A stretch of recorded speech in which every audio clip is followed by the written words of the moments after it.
ladies and gents, welcome back to the second, number 2, installment of, the 2 installment of Figure Friday. Wow, English much? No.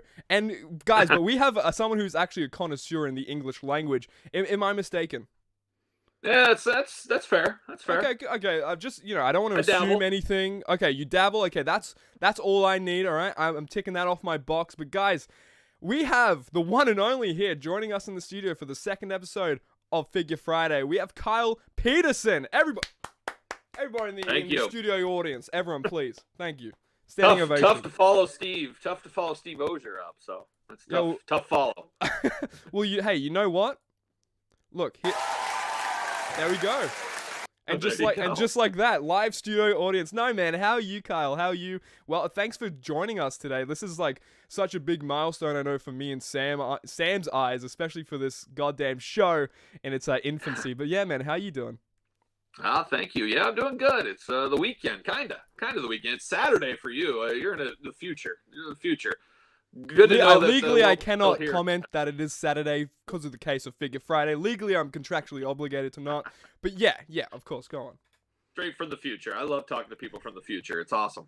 Yeah, well, hey, Saturday's good, so look forward to it, people at home. But no, man, today, tell us about what you got up to. If you saw on Kyle Peterson's Instagram story, or his post even, you'd see that he went on a little cheeky toy hunt and found something that I'll be envious for until I take to the grave. Just tell us about your toy hunt from today, man. How was it? Yeah, wild. Yesterday the message came out that Anderson Marketing or whatever was going to put out some. There you go, perfect timing right there. They were going to put some AEW stuff on the shelf in September 1st. So I said, well, just knowing about how this works in this kind of world, I said I better go to my Walmart. So I did. I went to the Walmart down the road for me. Walked in and bam, there's no Owen Hart Chase just chilling on the shelf. So I said, wow, this really did work out. So then I said, well, there's another Walmart down the street. I better go check that. What do you know? There's another Owen Hart Chase. And rinse and repeat, deja vu like a young Iron Maiden. I went to the next Walmart. And what do you know? There's another Chase right there. So 3 Owen Hart chases today. Bam, bam, bam. Went to the 4th one, and my luck did run out. There was no Owen Hart there. But your mileage may vary. But and some people are saying, well, I checked mine today. There was nothing there. Well, you got to remember it's a 24-hour day. And those marketing and those people that put those on the shelf, a lot of them have full-time jobs during the day, and that's their part-time gig. They come in at night. So you guys watching at your Walmart, go to your Walmart tonight before they close. There might be somebody filling the shelves as we speak. So definitely working out for AEW, and that's what they do. That's why they pay those companies to do that, to coincide with the September 1st. They're going to be there because guess what? If they don't put them out there September 1st, they don't get paid. So they're going to do it. Makes sense, man. Honestly, makes complete sense.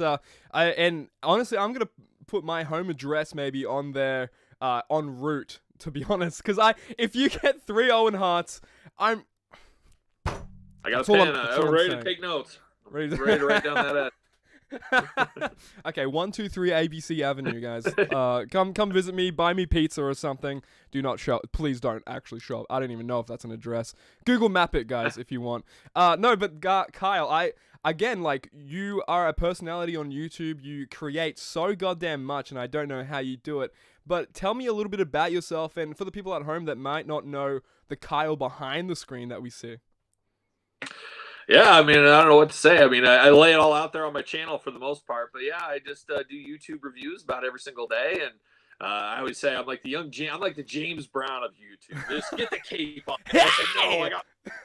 I can do some more. And that's what I do. So I do a lot of videos out there. I'm living that action figure life. I mean, I have been since I was a little kid and very passionate about action figures, very passionate about a lot of different collections. Passion is the name of the game, I guess, is what we'll say. So I'm always out there grinding, always hustling, and in my day job too, I'm always working 24/7. So look, passion of the Kyle. That's right, the passion of the Kyle. It's very similar, I'm known as Bread Jesus in some circles, so it kind of fits. It pulls it all the way around. Did you say Bread Jesus? Bread Jesus. Can you take me back? Give me a backstory behind the bread bit. Is that because like the moolah from all these figure reviews? Let's be honest. You're getting millions of dollars salary. No, I'm joking. I wish that was the case with figure reviews. I wish it was too. No. No, yeah, I'm an executive for a bread company, so Bread Jesus. There you go. That's how Oh, it there works. you go. I was gonna actually There you ask, how does Kyle Peterson describe Kyle Peterson if you were to put it into words? Oh boy, that's a tough one. Very complex, very an enigma wrapped in a riddle, something like that. No, just a fun-loving guy that loves to hang out, loves his stuff that he loves, and loves the stuff that he loves. There you go. The passion of the Kyle. It comes back. That's the style. It Need comes that back on a around. shirt right there with like some metalcore font, like Yeah, some there you unreadable go. font. There you go. Passion of the Kyle. Yeah, Get it at your hot topics, guys. No, yeah, there you but go.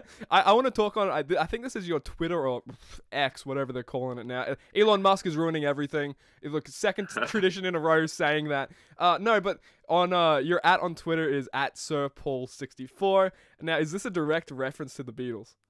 Oh, 100%, Is 100%. a direct reference to Billy Shears?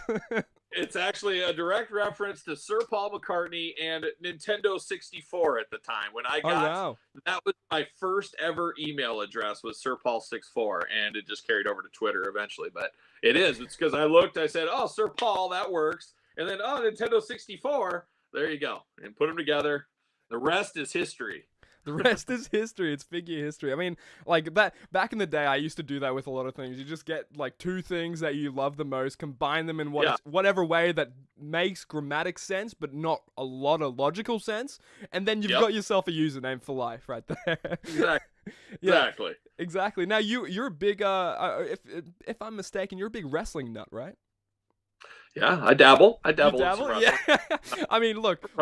You dabble in the English language, like we touched on. You dabble in wrestling. There's a lot that you dabble on. And look, guys. Serial dabbler. No wonder you got you're the bread. Bread CFO? Is that bread Jesus? Bread Jesus. No wonder you're bread Jesus. Okay. No man, but I want to talk about we kind of got into this a little bit, but what got you into wrestling as a whole? When did you first see it? What was your first memory of it? Because I know people have their first memories. Which would be yours?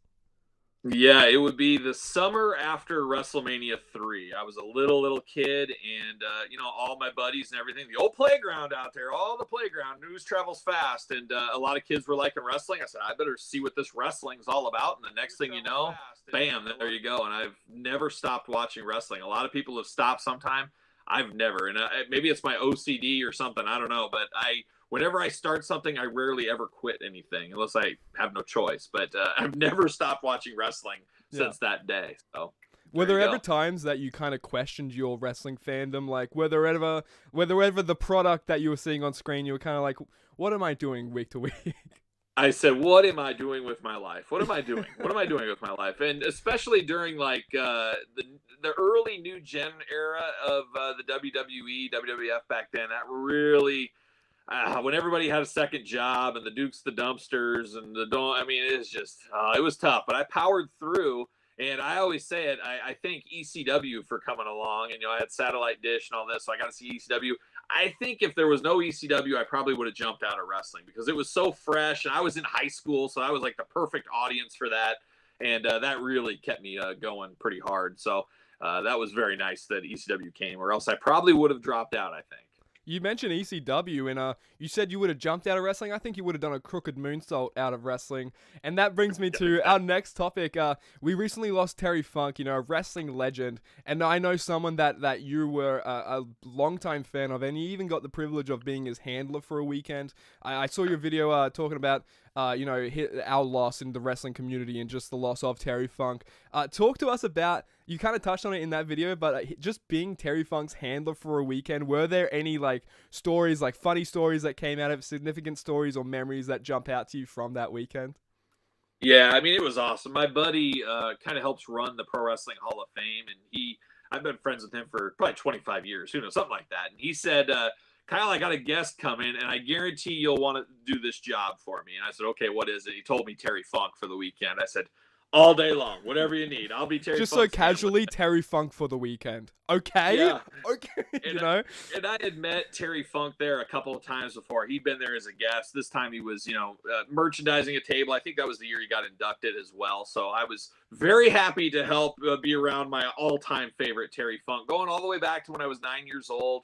And, obviously Bray Wyatt died this week or whatever, in the last week. And obviously that's very tragic, in a lot of ways more tragic than Terry Funk. And, some people said, well, it's all Terry Funk. What about Bray Wyatt? Well, I didn't have the same feelings for Bray Wyatt that I had for Terry Funk. I actually had personal connection with Terry Funk. I've never met Bray Wyatt. I liked what he did, but Terry Funk for the weekend, I mean, I worked his table. You had T-shirts, autographs, pictures, and cost. And one of the funniest things he would do is, like, people would come up, of course, and say, is there any way I could get that shirt for $15 or that shirt or that autograph for $10 or something? And he'd say, I would love to do it, but Kyle over here, Kyle, he just doesn't allow me to do these things. He'd place the blame on me all the time. It became kind of a funny little joke, and he'd do it all weekend. And I'd love to do it, but unfortunately Kyle won't let me, so yell at him. And so that was pretty funny. And just some of the talking with him, obviously being fanboy for a little bit, and then you get over that kind of thing. You start to have a rapport. Hey, Kyle, where's the pisser at? Where do I go take a piss? And it's over there, Terry. Hey, Terry, I'm going to the concession stand. You need a pretzel or something? Yeah, get me a slice of pizza and stuff like that, which is funny.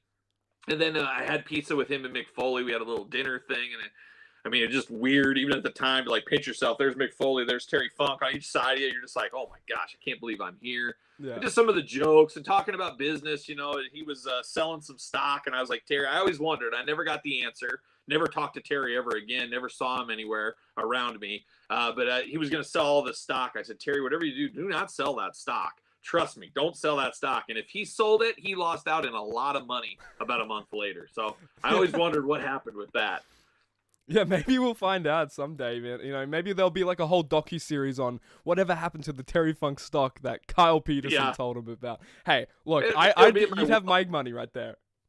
It'll be in the will. It's like, I want to give that to Kyle, and he'll come find me and say, he gave me that hot tip, and I'll never forgot it. But yeah, no, but it was tough. I mean, I met Terry 3 times. I was very fortunate to get to tell him how much he meant to me as a little kid. And the story of the I Quit match, I told him that. He got a kick out of the story, how I was at dinner with my parents, and I had to leave. I ran. I said, I'm running home. You guys aren't leaving. I'm running home. I got to see this match.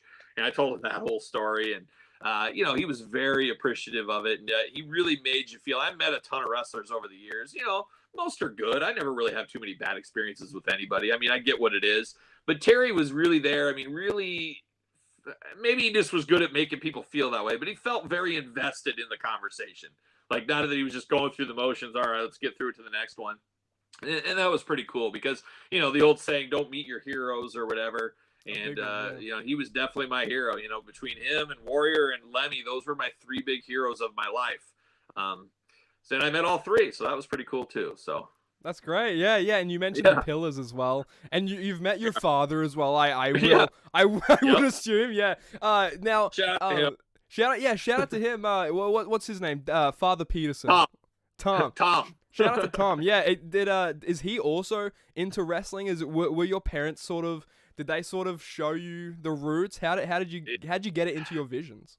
No, it's funniest too. I remember when I first started liking wrestling, my dad said, well, that's not real. Like, right off the bat, you got me. I was like, man. And, you're like 6 years old at the time or 5 years old. You're thinking it's all in the up and up, and so immediately I kind of knew what was going on there. So that was unfortunate. But he was never really a big wrestling fan. He'd take me to shows. He'd go, Saturday night's main event with me and stuff like that. And I think he just did it to take your kid there. But over time, he kind of got won over by a few wrestlers. Like Warlord's his all-time favorite wrestler. So he's also a serial dabbler. Maybe it's traced down to me. I don't know. But he dabbles in a little bit of wrestling and stuff. So he knows enough to be dangerous, we'll say. You got the dabble gene. All right, well, that's what we've established here. This is better than any episode of Dr. Phil, guys. We found out that Carl has the dabble gene. That just sounds dabble gene just doesn't even sound like a word anymore. I've said it so much now, I think. Anyway, I want to talk about this. I think you mentioned somewhere you graduated with a bachelor's degree in action figure studies and a minor in packaging studies. Now, tell me all about your history doing these minors and majors. It was tough. It sounds like an easy major, but it absolutely was not. That was just kind of a joke, but a lot of people believed that was 100% true. They're like, how did you major in action figures? I didn't know that was a thing, man. I wish that was a thing. Yeah. I don't know what kind of finances you could get off of that, but if that was the case, man, I'd still have HEX debt. I'd still have student loans to pay off. Man. Yeah, I'd be done for. I always joke though that I'm a guy that's barely seen any movies, but I have one class away from a minor in film, which I don't know. Go figure on that one. Oh, is that true? Is that the case? That is true. Yeah, Oh, that is true. But yeah. my specialties were film noir and the John Ford Western. So I had semesters on like film noir and semesters on westerns and a semester on John Wayne and John Wayne. I said, what's the Wayne easiest classes I can take to get through this college thing? And they said, oh, film's pretty good. It meets once a week. It's a night class. Sign me up. I'll take it. And now you're making films every day and uploading them to YouTube, guys. It all comes full circle. Hey, let's ixnay the name Figure Review and get Figure Film up and running, guys. Yeah. Let's get this trending. Yeah, no longer figure. I don't even know what the word review is anymore. I don't dabble in that word anymore. I don't associate with it. But I want to ask, what got you initially like interested into collecting, and when did you start? Yeah, I mean, I had to have been really small, like 2 or 3 years old, and there's pictures of me like at Sears store with He-Man and Skeletor. I've posted them on social media, but He-Man was the first kind of collection I had as a very, very small kid, and then you go from He-Man, you get some Star Wars, then G.I. Joe was one of my biggest passions, so G.I. Joe. And then I was of an age with the LJN wrestlers. So when I got into wrestling, those were already on the shelves, started buying those. And I always really think I came to be dabbling as a little kid at the perfect time between the LJNs and Hasbro. So I played with LJNs, I played with Hasbros. I was right in the mix of both of those. So and it's really never stopped. I mean, there was times in college, where you don't have the finances when you're in college, so I couldn't collect what I wanted to. But I was dabbling. I was still dabbling at the time. So hey, all I need to keep me going is a steady dabble here and there, if I'm being completely honest here. Yeah, but that's interesting, man, because especially I'd probably say I'm the same case with you. I had Star Wars toys, and then I would get into wrestling and then move on to like my wrestling figures. But hey, it's all in the same world, man. 6-inch scale, or even less than that sometimes. Oh my god, they're all doing swantons off my roof into the pool, or like whatever the case is. Like I'm bringing them to every vacation to the beach. You know what I mean? Like there's no stopping Nick Storm. But did you ever have like a figure fed or anything? Did you ever have playing with? Yeah. What was your big storylines with your figure feds? Man. I mean, I had a lot of stuff, and a lot of times I kind of followed along with what was going on at TV, but I might mix and match because you maybe didn't have that character, but you mixed and matched and did stuff. I mean, I talked about Terry Funk, that I Quit match. I mean, I reenacted that a billion times between Terry Funk and Greg Valentine in the LJNs because Greg Valentine looked close enough to Ric Flair. But so much of that stuff. And I mean, I would literally go in the basement in the summer and I would spend, 12 hours and I wouldn't come up for air. I would play with toys all day long. And I would set up battles, be it G.I. Joe. Once you're finally tired after 8 hours of G.I. Joe, okay, I'm going to move over to Star Wars. I'm going to play Star Wars with my toys for a while. I mean, different time. There was Nintendo back then, but there wasn't, iPads and, computer, internet, and all that stuff. But, I mean, I would lose myself in action figures for hours upon hours of a time. And just, very fond memories of setting up battles with G.I. Joes. I would take weeks to set up, battles. And then they would I'd play with them for 2 hours, but it was fun setting them up and all that kind of stuff. Yeah, man. The build, you're building the storyline. Yeah. Hey, I used to always grab my grandma's old VHS tapes and make the barricade or the flooring, and then put my ring on it. What an idiot! Who's doing that to VHS tapes? Just bashing their figures onto it. You know what I mean? Just ruining these Toy Story 2 that can go for $300 million or whatever it goes for now on VHS, but that's hilarious, man. Same sort of thing with you, just creating your own little world, getting lost in it completely. And that brings me to this: how'd you find out initially about the figure community, or more specifically the wrestling figure community? Because there is a big sort of community base as well around with wrestling figures. How did you first discover that? It's weird, and it's kind of like YouTube too. I knew what YouTube was. I obviously knew what the internet was and stuff, but it's for some reason my love of action figures, I never brought it into the internet. It was just Kyle's going to the stores, I go to the stores, I buy what I buy, and it is what it is. And I never thought about taking that next step into YouTube or online. And probably the first thing I remember for action figures online was probably the what is it, the W Figs board or whatever. It's still going today. That's probably the first place I ever really was for wrestling action figures. That's for sure. I mean, before that, there was Toy Fair magazine and Toe Marts magazine. I used to get those every single month, or my dad did, because my dad was a collector on starting lineups and stuff like that. So, but yeah, it was weird. Like I just, out of sight, out of mind. Like when I went to the internet or I went to YouTube, it was like, hey, I'm going to check out the Motorhead concert from last night. Somebody uploaded in grainy footage, or, you know, I'm going to check out this for school or something. I mean, that's what I was using YouTube for, or concerts and stuff. I never thought about like an action figure review or anything like that. So very strange. Yeah, and it is wild how it has progressed from forums, and now it's completely like, if there's a huge community on Instagram, like that's, to me, that's the hub for figure communities, if we're not talking about YouTube as well, because you can just find reviews, or what do we call it? The Dabble? Yeah, the figure dabbling, if you will. You know, you can find them on YouTube as well, but Instagram's really become this hub for people, especially I'm seeing like a lot of new people who are maybe just watching the product on screen, who are now just getting into collecting. Like, it's crazy to me, because as someone as well as I'm sure for you and Sam's Figs as well, someone, if you've been collecting for all your life as a kid, seeing that, like, someone completely out of their element, out of their realm with the figure world, and seeing them get into it, it's all fun, man. It's super fun, and you can see that passion grow as well with them. But that reminds me of this that happened this year, actually. WrestleMania Superstore and SDCC, man. San Diego ComicCon was this year, as well as you were invited out, I believe, from the Mattel team to be an influencer for a part of the WrestleMania weekend, seeing the headquarters and stuff like that. How were those events? Like, have you ever been to a WrestleMania Access or a Superstore, I guess? Nope, that was my first WrestleMania. And it's always been weird too. It's like I've never crossed my mind of going to like WrestleMania. Like, it's weird. I don't know. It's like a lot of kids, you're like, oh, I want to go. I never said, oh, I just happy to watch it on TV, but got the opportunity to go out there. I mean, obviously a once in a lifetime kind of experience. It worked out with Mattel because Mattel's based in there in Southern California. So it's kind of bringing it all together there. But yeah, it was absolutely next level. You kind of got to see how the sausage is made, I guess, in some ways. And got sneak peeks at stuff, and just got to tour the different stuff they had on display. It was very cool. I mean, the Ultimate Warrior's outfit from the Nitro stage was on display there, the actual boots and stuff. That was pretty cool to see. That's cool. Bret Hart stuff. I mean, yeah, it was a heck of a time. It was a good time. Yeah, and you met a lot of other influencers, I'm sure, as well, at that WrestleMania Superstore.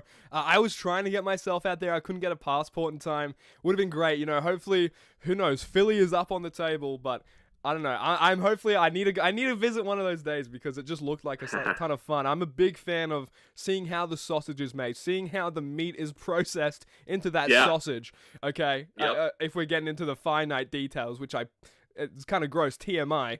So let's move on. San Diego Comic-Con, how is that as well? Just seeing everything. This goes for both events. Seeing the reveals in hand, in person, at display, and also seeing the people who make these figures come to life. Was this your first sort of time around that sort of environment as well? Yeah.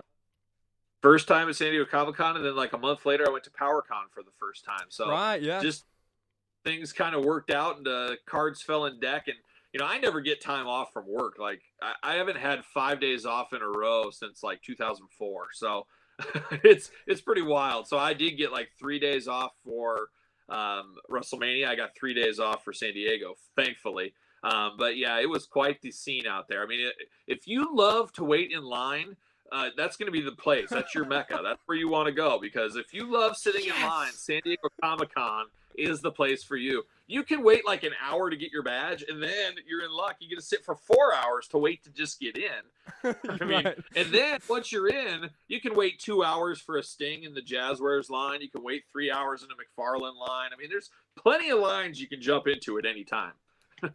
Man, I might just zip line out of there, if I'm completely honest. That's what line I'm going to be using, if you get my drift. But I'm glad I went there, and I'm glad I saw it. But you know, a lot of people were like, "Hey, could you pick me up this? Could you pick me up that? I'll pay you cost plus shipping." Like, so you're gonna pay me, you know, cost plus shipping, and I'm gonna sit in line for 4 hours. That's not gonna happen. I think time is money as well. So there's nothing more valuable than people's time, in my opinion. That's why I appreciate you stopping by for this hour or whatever. So it's gonna be catch SmackDown after this. WWE's not paying me. What am I doing? But you know what I'm doing. But let's move on as well. What pushes you a Kyle Peterson who just watches grainy, videos of Motorhead on YouTube? What pushes him to start an actual YouTube and where you do these reviews and get into depth with these figures? So I never watched a YouTube action figure review until I started of anything. Right. So really, do you remember what the first one you watched is?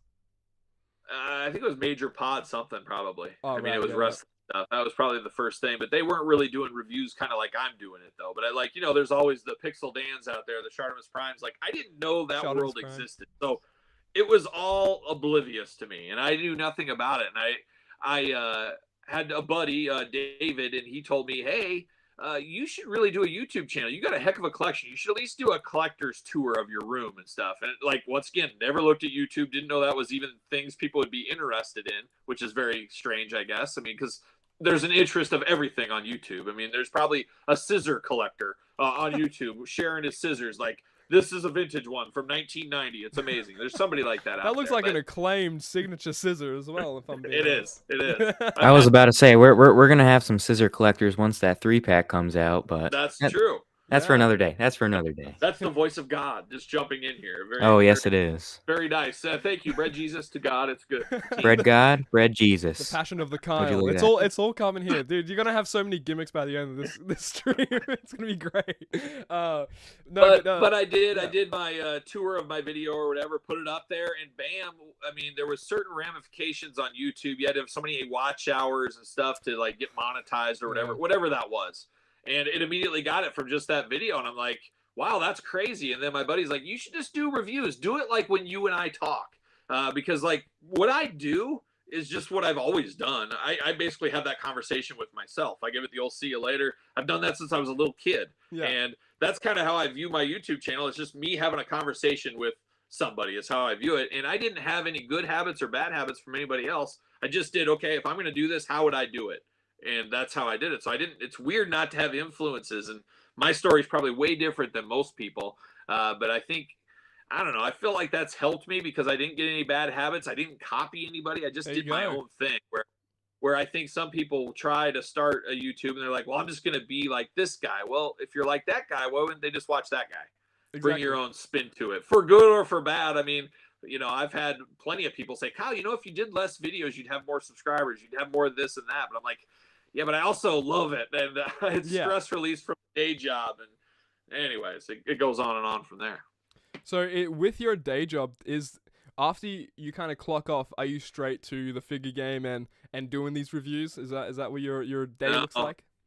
Friday nights I do my toy news and weekly purchases videos on Fridays. So I get done and I knock those out. Sometimes I'll do one more video if I have time, depending, because after I get done here, we're going for pizza. We're gonna go get something to eat with the wife and kids. So we're gonna do that. And then I'll watch SmackDown on DVR as I update or as I edit those videos. So but Friday I do that. But then Sunday, I mean, here it is, a sausage being made again. Sundays I work for 14 hours. I just do video after video after video after video because that's really my only down day where I don't have real work after me. So I hammer them all out and I edit almost all of them through the night on Sunday, and then there's usually a couple of straggler videos and I'll edit them on Monday night or Tuesday night or whatever, and there you go. So I hammer it out. You say that 14 hours just recording reviews and stuff on Sunday. How many shirts do you have piled up, and are you switching them out after every review? Because I'm noticing this. Don't you worry. This is on my notes. I'm like, the amount of shirts you have, it's going to be subliminal messaging for something, right? No, but do you just switch out shirts? I try to tie the shirt into the review a little bit. Some eagle-eyed viewers understand, oh, okay, this is the Snake Man from He-Man. Well, he's got a snake shirt on. There's a tie-in. And I try to do that the best of my ability, but oh yeah, I got a rack of shirts and I just kind of rotate every once in a while, rotate through and here's 30 down here, and then I'll take them and I just kind of rotate through the closets is what I kind of do. But I've always been a t-shirt collector, and I've been doing slowly. I mean, they're all up, I think, on my Patreon channel, but I did 14 videos with my wife going through my entire t-shirt collection. So that's just wild. Yeah, that's completely wild. Yeah, I was gonna say, you have such an accumulation of band and all wrestling shirts that we do see, or like you said, just the snake one that ties into the figure review. Do you have a go-to shirt? Do you have one that's this is a lucky shirt? I know it's gonna be a good review if I wear this one. Not necessarily. I mean, I got a lot of favorite shirts though. Right, yeah. That's for Which sure. we name some of them. Is Terry Funk's got to Oh, be one of them. The Terry Funk U is got to be like, yeah, I've yeah. got a lot of Terry Funk ones I love. I got some old school Ultimate Warrior ones from when he had his own like store before he was kind of back in the WWE that are really cool, like very heavy metal inspired ones that I like to wear. That are really awesome. So I like those, and those are irreplaceable. So it's always a little scary. um, I got a ton. I mean, I've got so many Motorhead shirts. I mean, I don't even know how many. I mean, I went on both Motorhead cruises back in the day, so they had event shirts for those. Okay, yeah. Absolutely love that stuff. I mean, and a lot of the band shirts. I mean, before COVID, I used to go to like 200 different bands. I'd see 200 plus bands every single year. I'd see tons of concerts because I'm in a hotel for work. What am I going to do? I'm going to go get something to eat. I'm going to go to a concert. And there's usually in Chicago or whatever. You can find a show pretty easily. So saw tons and tons of bands. I still try to. I don't get to see as many as I used to, but we'll have some more on the channel every once in a while. Like last week, today I did a toy hunt video. It was from last week. I was in Dallas, Texas, and I was in Nebraska, and I went to a band called Haunt and a band called Hellfire. Two up and coming bands. Definitely check them out. Definitely good brothers out there, and they're all figure guys too, which is really cool. So we talked about all that. So That's it was great. pretty fun. It was pretty fun. But yeah, I mean, there's so many special shirts, and they're all kind of a memory. I mean, like just anybody else, you get a memory of I got this shirt from here, I got that. And for the most part, they tell a story or have a story. Yeah, most of mine, I just say I got this from Pro Wrestling Tees, but those are Yeah. mainly my stories, you know. Yeah. No, are there any bands? Because you are, I know I am aware of how like big into music you are, and how many events you used to see before the pandemic. You know, Yeah. it's Yeah, like we talked about it one time. I I, remember. yeah, I believe so. Yeah, we were back and forth talking about bands. You know, always great to talk about music. I'm such a music geek. So, are there any bands that you're on the lookout for that you haven't seen in concert yet? That you're like, I'm Uh, scouting them out. I've seen almost every single band I ever wanted to see, and one band I never got to see, and I'll never have a chance now, was Rush. I always Oh wanted to see wow, Rush. yeah. And actually, they were close. They never came to my state, but they came to Kansas City one time. But it was the same night that Terry Funk was at the Pro Wrestling Hall of Fame. So I chose Terry Funk over Rush. So I don't know. It wasn't that weekend where I was his handler. I mean, that would be a no-brainer. But it was just Terry Funk was there. And so yeah, I really regret never seeing Rush in concert. Besides that, I've pretty much seen every band I really, really liked. Obviously, I didn't get to see the Beatles because I wasn't old enough. I mean, some of that kind of like I would have loved to see Cream back in the day. Oh The yeah. band, Oh, the the band. Yeah. band, R.I.P. We just lost the Robbie guitarist. Robertson. Yeah. Yeah. Yeah, Robbie, and so I'm a huge fan. I mean, that's where I always cut my teeth. I started off, with the Beatles into the band and the Bob Dylans of the world and stuff, and I like got that as my foundation, and then I move into Black Sabbath and everything else. So there's a lot. I've seen original Black Sabbath a couple of times. I never got to see Ozzy solo. That's kind of Oh, a cool. regret. Yeah. Right. I had tickets 5 different times in my life to see Ozzy solo, and he canceled all 5 of those, like over like a 20-year period, 5 times. So I never got to see him. Well, I mean, maybe the crazy train hasn't left the station too yet, Yeah, or went off or the hasn't rails.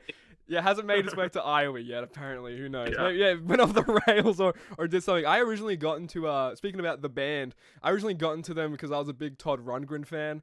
And I saw Yeah. that Todd Rundgren had a lot of involvement with the band, so I'm a big like '60s head, big '60s like psych pop, and then into the '70s, and then like you said with Sabbath, and then everything like that, Maiden, Metallica, Megadeth, Creed. like Cream, like just a ton of bands, man, like that you just get into and just get completely involved. So I'm glad we have that at least to our disposal. But yeah, like we got into like the big bands that you're into.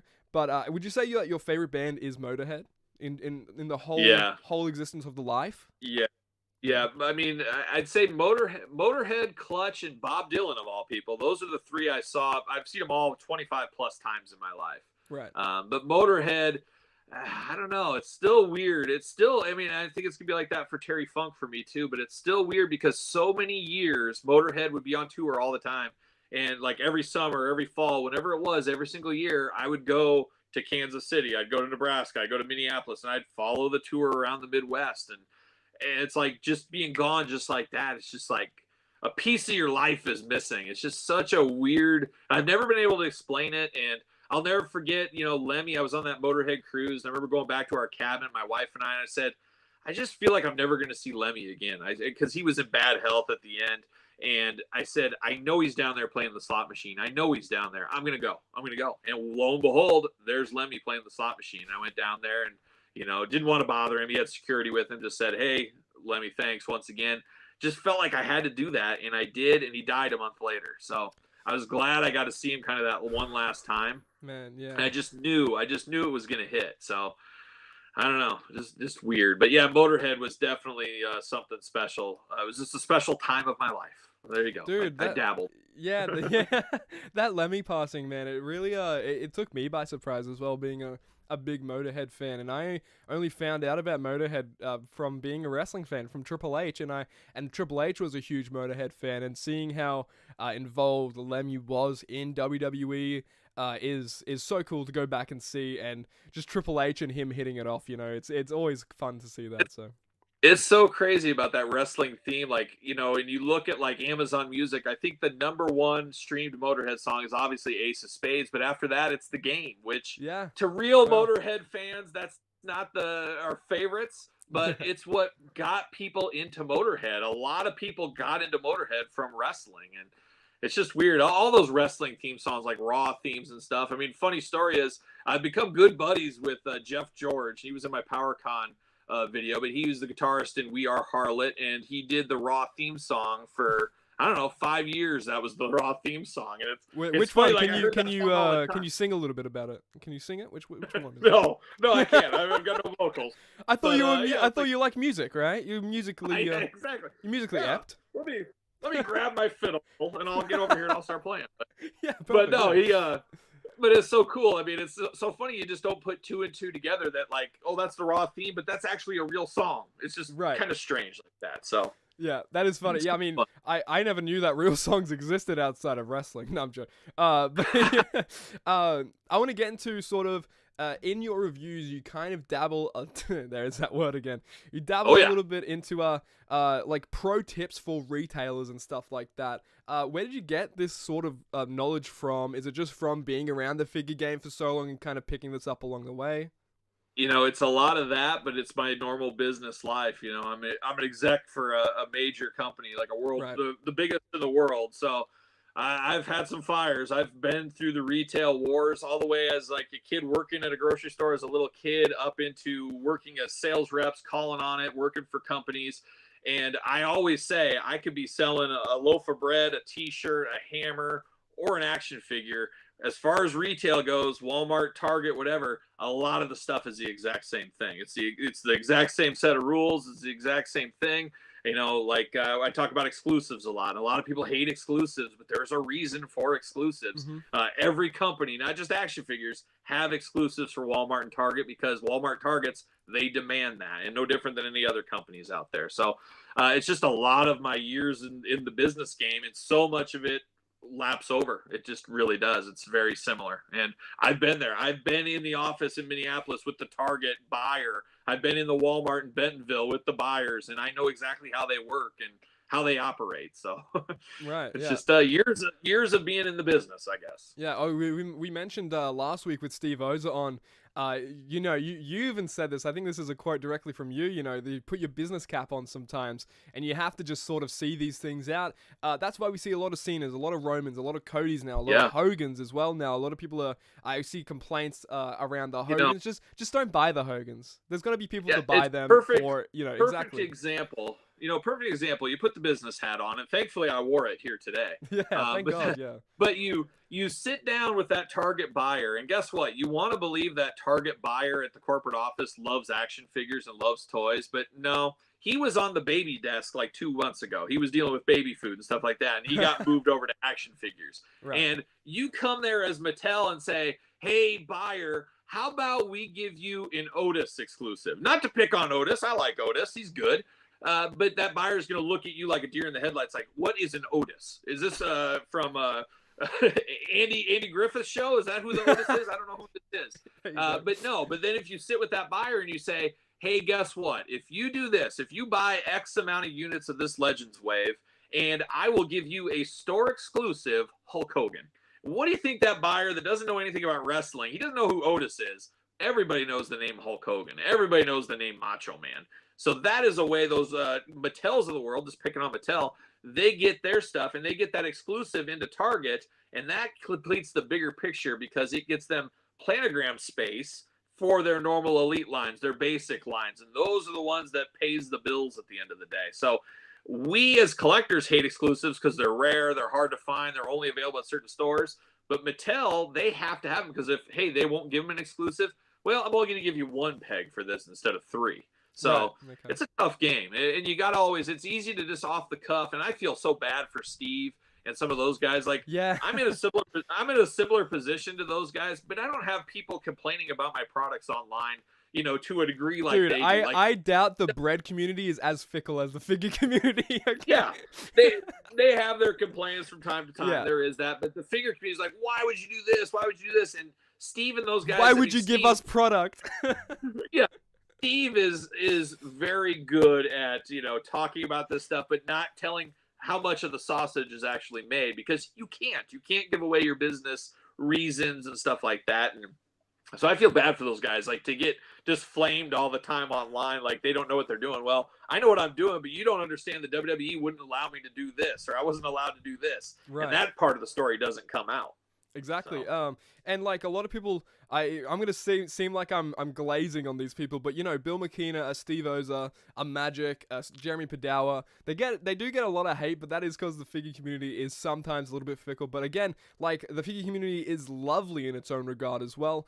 Yeah. And I want to just put them over because they have to deal with a lot of shit, man. Probably like more like just shit online than a lot of people have to deal with in their day-to-day just for releasing another Hogan that someone's definitely going to buy, like a Hogan fan is going to buy.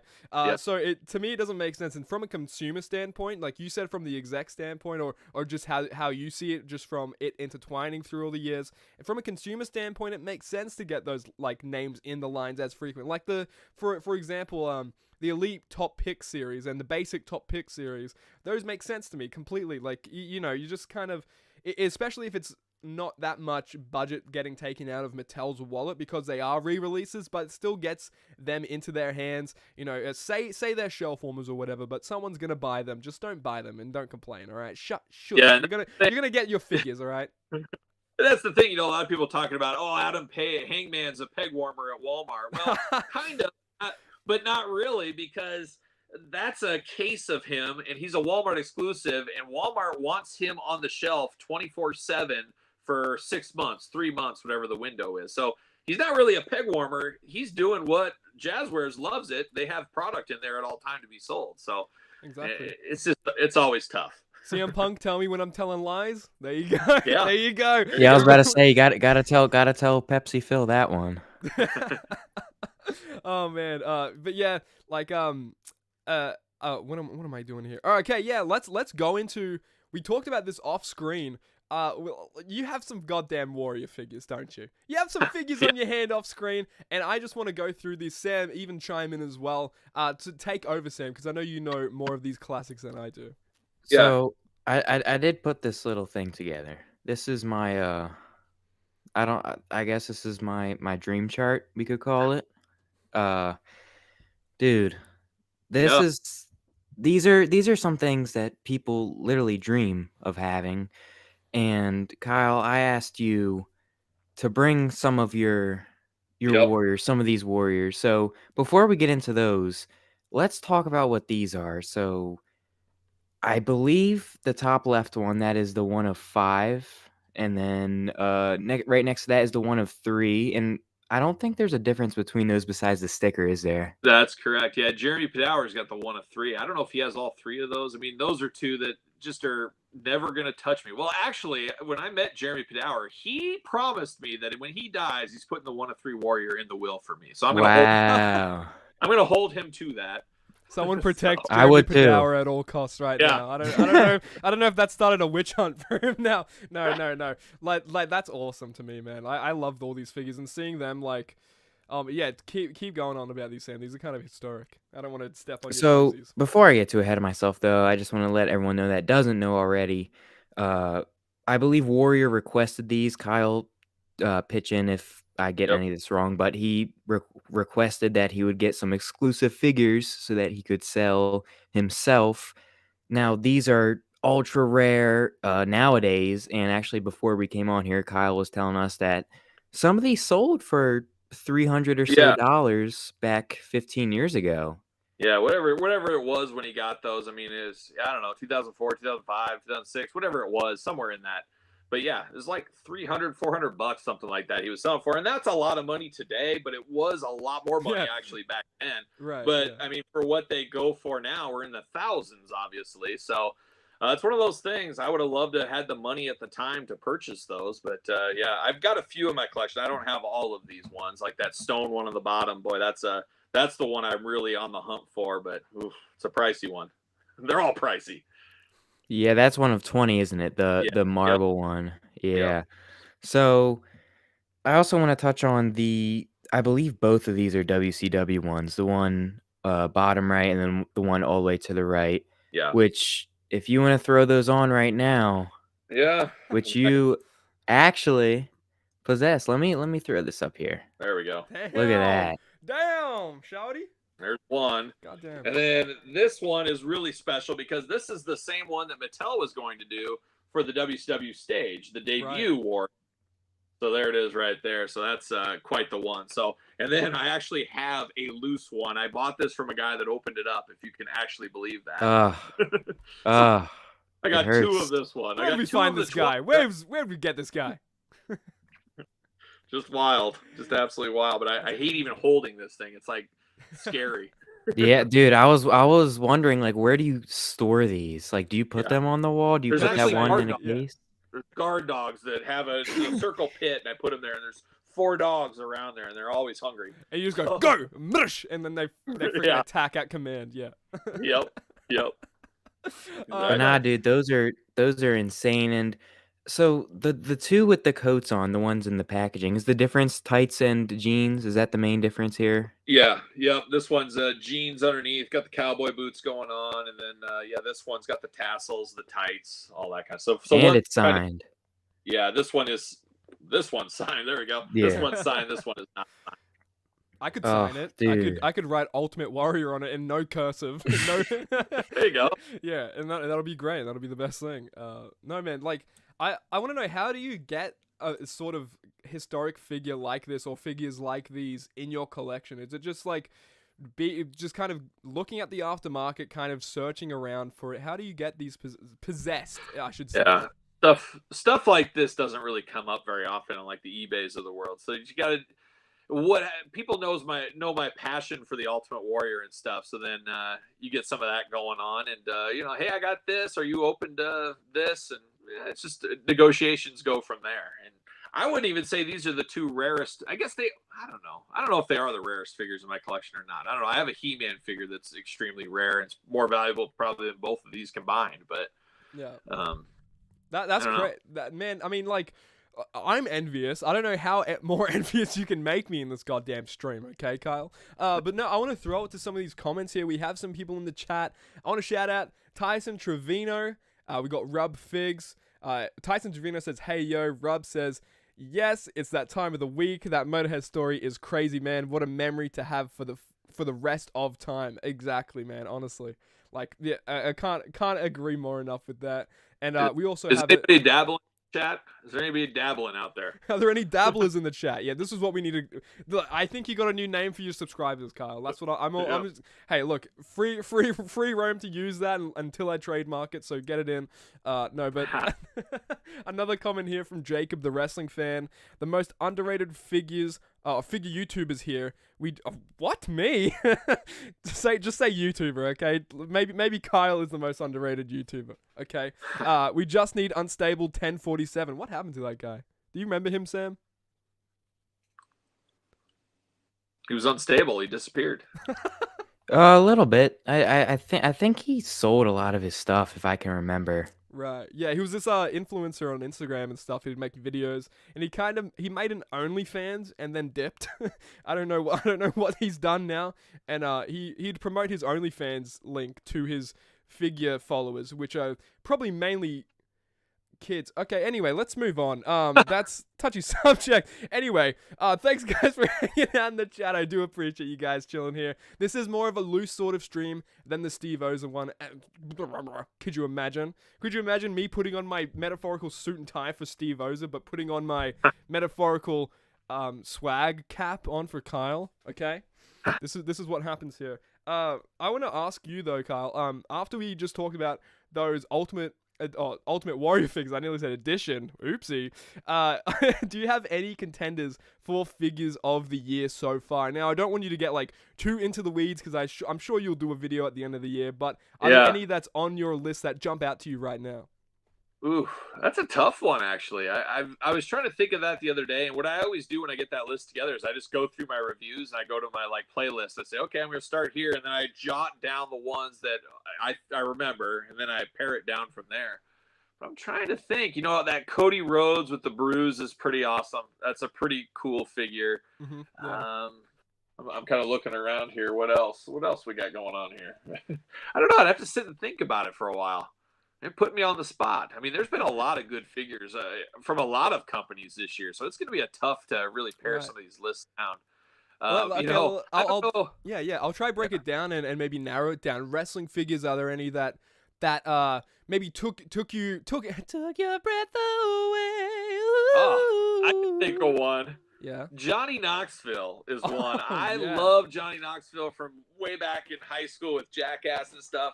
I really like that figure a whole lot. I loved what he did in the WWE. It gave me the Andy Kaufman vibes, which I loved as a kid on tapes. So that was a sleeper one that I think is a really, really good figure that I really did like that one a whole lot. Just trying to think what else. You know, that blue Chase Stardust figure is pretty cool. I'm a sucker for a guy in face paint. Oh, if there's a guy in face paint, mask, man. Big guys, face paint. Yes. You know. Yes, I'm in love. I'll get stars and oh my gosh. It's like a Looney Tunes episode, you know, like after you get knocked out, you get that lump on the head and you just start seeing stars around here. You get those heart eyes, got a wooga or something. You know, I really like the Malachi Black figures from AEW to give them some love as well, especially that Supreme one. I really like that figure. That's going to be up there for sure. I don't know, but yeah, there's a lot of good stuff. You know, I'm not even the biggest Hogan guy, but we've got some good Hogans too. Man, Mattel, really you know, there are some people then who have qualms with the amount of Hogans, but I'd say every Hogan they make, man, is like a good Hogan because I feel like Bill is just a big Hogan, Hulkamaniac. There you go. Yep. Yeah, there's a lot. I'm looking around at some different stuff. There's a few. Yeah. It'll be interesting to see how the year finishes too. I mean, even like that Paul Dangerously Legends figure. I mean, I grew up as a little kid in that WCW era with him in the Samoan SWAT team. I really liked that one. I mean, that's Paul Lee when I first got to know Paul Lee as a kid. Yeah. So that's a sleeper one for me. So there's been a lot of good stuff. It's going to be a tough list this year. That's for sure. Yeah. I had no idea we were going to get that Paul Lee Dangerously at all. Had no idea. Yeah. And when it got revealed, I was so happy about it. But, yeah, man, like there has been so many figures this year. One that's on my radar is that Supreme CM Punk. I think that's going to be a really big figure of the year contender, as well as the Danhausen figures. Like, yeah, Danhausen's going to be some good figures. I just hope that CM Punk figure isn't stained underneath that hoodie. I think there's enough plastic you can get away with it, but who knows? Maybe. I don't know. That Young Bucks Amazon one, they had plastic all underneath it. It was still stained through that. So. Hey, yeah, exactly. But hey, Jazzwares, don't be silly. Protect your Philly. Hey, how about that? There you go. There you go. I like it. There you go. That motto to live by right there. No, man, you have some. Before I got this sort of Karen haircut, whatever you call it. I'm trying to make this work, okay? I had some long luscious hair, I won't lie, and I know the maintenance sometimes for long luscious hair can sort of, you know, be a little bit of a hindrance sometimes for some people, but not only talking about your long luscious hair, but your beard as well. Is there a lot of maintenance that goes into this? How's the upkeep on this lusciousry? Not too bad. I'm lucky I got a wife that loves like hair products and makeup and stuff like that. So yeah, if I ever have any questions or anything, she puts me to the shampoo and conditioner I need to use and just kind of steers me on the right track. And I just go from there. You know, it's shampoo, conditioner every day and off to the races from there. We're off to the races. Yeah. Also, speaking of the another quote, sort of from your videos. The see you later when you throw the plastic prisons. Now I assume you just have a pile in the corner of your room that just has a mountain. It maybe look like a landfill of just plastic prisons. Is this? I swim through it to go upstairs. Just swim through all the packaging is what I do. So yeah, did you start doing that as a kid and say see you later as well when you were doing that? Yeah. Yep, I've done it forever. Since I was a little kid, I'd see you later, and I always swing it around. And I mean, it's part of the whole experience. It's always been part of the experience. You know, G.I. Joe, you get that G.I. Joe, it come off, you have the card back, and you throw it like a frisbee. See you later. Yes, dude. Yeah. Those card backs are the funnest to frisbee. Like, I swear to God, I think I've done that my whole life at this point. I've got to coin the term, or not coin the term, see you later, but what's an Australian version? See you when I'm looking at you next. See you when I don't know. Who knows? But no, speaking of long luscious hair, man, I want to talk about you had a reference to Cannibal Corpse in one of your videos. And I have like a notes written down, and I normally write questions whenever I think of them, especially if I don't even know I'm going to interview these people, and I had this one down, and it was when you reviewed the Unrivaled 9 Eddie Kingston.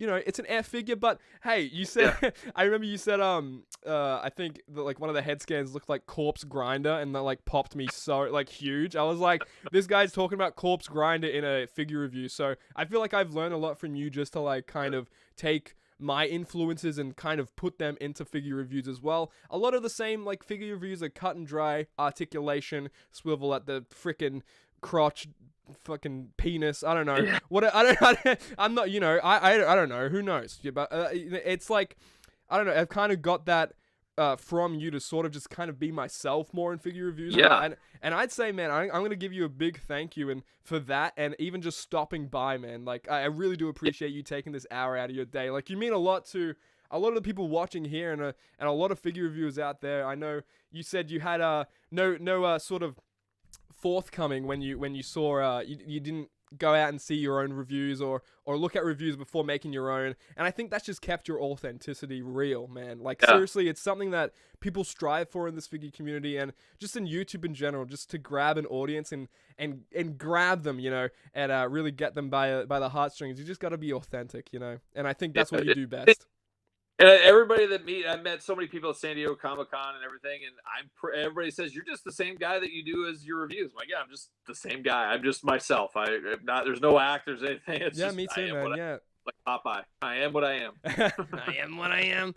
Oh man. Yep. I'm gonna down some spinach after this, man. And sing "He Needs Me, He Needs Me" about, and talking about figures, probably CM Punk figures. No, but man, I just want to appreciate and thank you for the time that you spent on here. Sam, any closing words for the Peterson of Kyle? Oh man, Kyle, thank you once again for coming on, dude. I consider you the collecting goat. Forget everyone else. This is the man right here. Thanks for coming on, dude. Yeah, thanks, man. guys. Yeah, fun anytime. We had some fun. That's for sure. Yeah, we had some dabbling. No, but anything you wanna. Yeah, we dabbled in some fun. That's for sure. Exactly. Yeah. And if you're not dabbling in some fun, what are you goddamn doing? No, but man, anything you want to shout out before we get out of here, Kyle? Yeah, just look me up if you've never seen what I do. I'm not sure what I do, but whatever I do, it's on Kyle Peterson YouTube. So just search my name. I always say there's like two Kyle Petersons. There's the figure one, and then there's like a guy that has like 5 million subscribers that like gets stung by bees and stuff like that. Oh, yeah, I love that guy. He's probably good too. I mean, you might check his video out and then go over to mine after it's done. I don't know if he dabbles or not, but we have here confirmed that this Kyle Peterson dabbles. So go subscribe to this one. 100%. So I'm over there, and then Sir Paul 64 on the X, and _Kyle_Peterson on Instagram, and I guess Threads, if anybody really uses Threads. I don't know. Yeah, and I mean, hey, if you do use Threads, no judgment here, but I'm judging secretly. Behind these shades, these eyes are judging. Okay, no, but yeah, I appreciate you guys for watching in the chat, and man, thanks for this is banked another episode of Figure Friday, and it is 10 a.m. right now, so that means SmackDown is on, and we're gonna see John Cena. Okay, so let's get the heck out of here. I'll play the outro here, but yeah, man, thanks everyone for watching, and I appreciate Sam and Kyle, man. Thanks for doing this again, and I'll see you guys next week for episode 3 of Figure Friday. Oh, it's live, pal. Did you enjoy this stream? Well, good, because after this stream ends, make sure to go onto my channel and binge watch every single one of my videos, because they're guaranteed a good chuckle or two. Thanks so much for watching.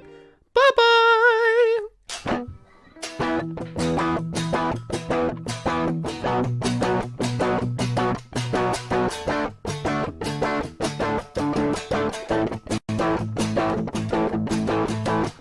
Next on the Australian icon.